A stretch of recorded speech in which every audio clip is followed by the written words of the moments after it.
L'objectif de cette caravane est de mettre en lumière les rôles vitaux et les potentiels de ce chemin de fer. On a identifié les premiers potentiels de ce chemin de fer.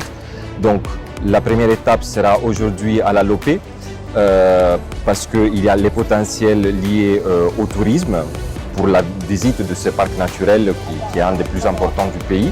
Ensuite, demain, on sera à Lastrouville pour mettre en avant les potentiels et les activités qui déjà sont faites de transport de bois.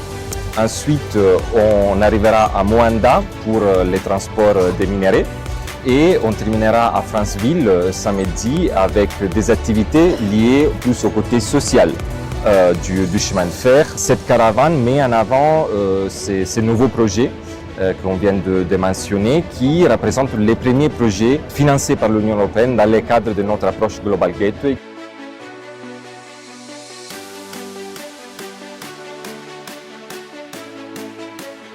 L'État vient ici pour participer, pour voir et s'assurer, parce que vous êtes sans ignorer que la nouvelle vision du président de la République, chef de l'État, chef du gouvernement, son Excellence Brice Clotaire Oligui Nguema, c'est d'accompagner les entreprises nationales. Donc nous voulons aussi nous assurer de l'effectivité de ces fonds au profit, effectivement, ce pourquoi ça a été octroyé. Donc,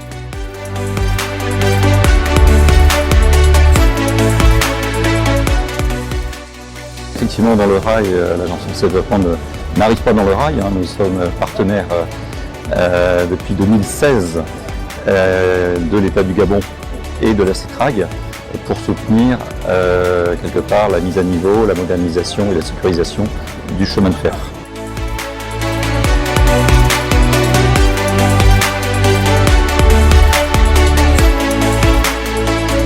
Donc la caravane organisée par l'Union européenne et l'Agence française de développement sur le chemin de fer permet donc de présenter les investissements qui ont déjà été réalisés mais qui vont se poursuivre aussi.